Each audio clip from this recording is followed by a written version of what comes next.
key is don't do any stinky poops while we're in the car. Yes, Joe. Do you want to get in the cage first?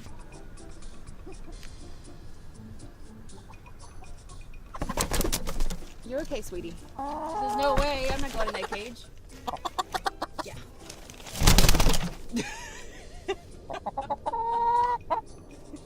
Never a dull moment. Hey, dinosaur. Come on, sweetie. This is part of the fun of being an urban chicken consultant. You get to clean poop off of various and sundry articles of clothing. My name's Jennifer Murtoff. I'm an urban chicken consultant.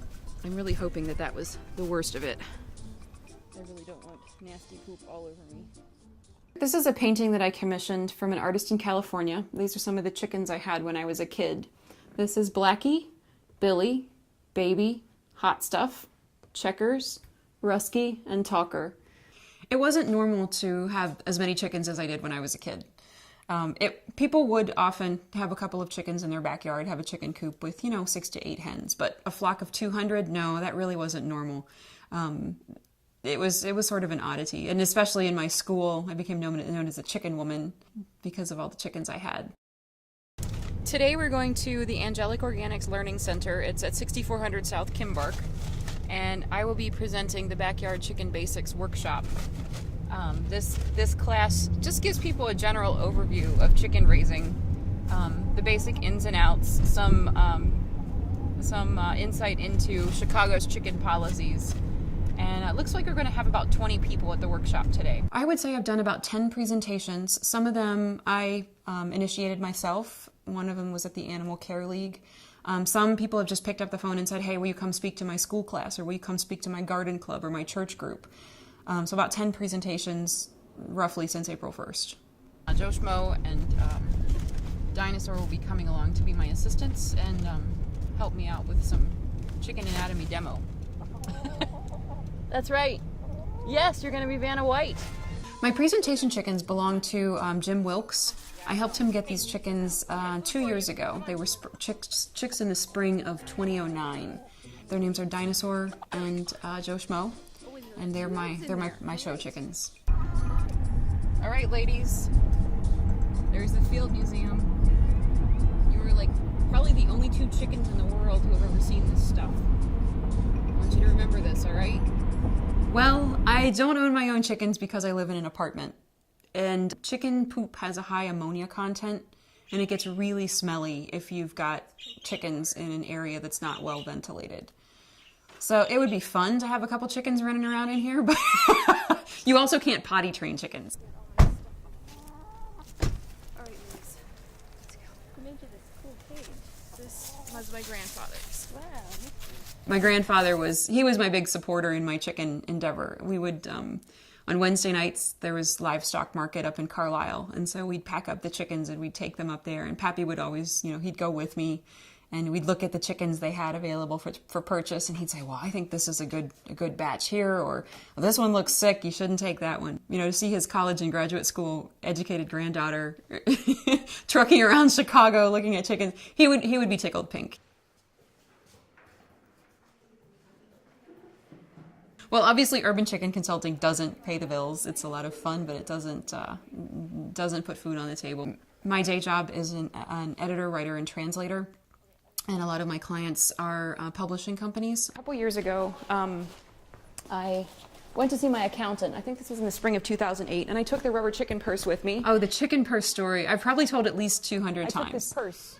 Every time I take the chicken purse somewhere and somebody says, oh, I love your chicken purse, and then I pull out my business card and say, and I'm an urban chicken consultant.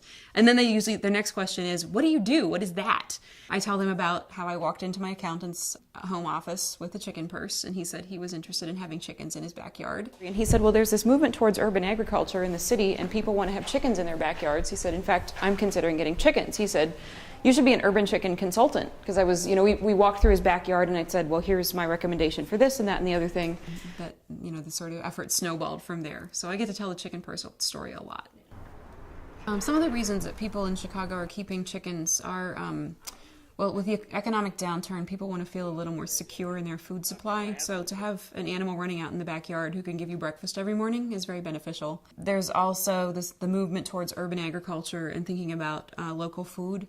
and sustainability in terms of the larger food system in the United States, which is not very stable at all. You know, people want to have chickens to be part of that local food system. Another reason is health, especially with the salmonella scare, with some of the eggs that came out of, I believe it was Indiana in the last couple months. Backyard eggs run a far lesser risk of being salmonella tainted than eggs that would come from a battery cage farm. Another reason has to deal with battery cage eggs. If you have a chicken in your backyard, it's going to be treated a lot better than the battery cage hens, which are just raised under horrific conditions. Education is another reason to own chickens. You know, raise your kids to understand that, hey, this is where an egg comes from. And the answer to where do eggs come from will no longer be at the store, because they don't come from the store. They don't just appear on shelves. They come from somewhere. Chickens are also very fun. They have personalities. And they're just very enjoyable pets that you can really consider part of the family, I think. Yes. He's calm. He's very calm. So they're kind of people. They are. Yes. They are. Yeah, they really are. They're very personable. Composting is another reason. My accountant wanted to get chickens because of the lovely nitrogen content of the poop. Acts as fertilizer, and then chickens can also help turn your compost pile.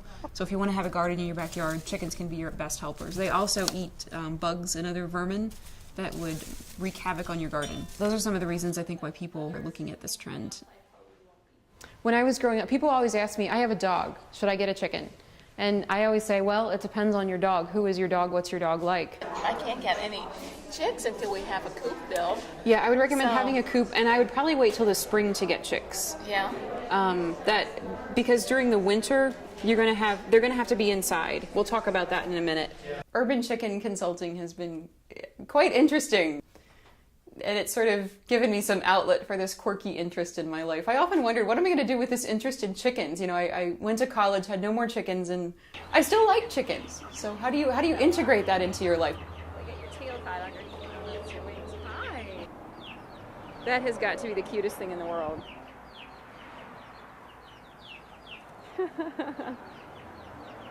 Tiny little feet. Part of my challenge as a person with many interests has been pulling all of them together in a way that's meaningful. Little rooster. You want to go And back? this has been one of the ways to pull things together that are meaningful to me. My grandfather was a farmer, and I think it's really important that we stay in touch with agriculture, with local farmers. And this is one of the ways of helping that movement out, of moving people in the direction of thinking about where does food come from. So yeah, it is fun and it's quirky, but I think it also serves a larger purpose, looking at the world as we're currently living unsustainably. And I think, if everybody has a pair of hens in their backyard, that's a tiny, tiny step towards more sustainable living, and also towards humane treatment of animals.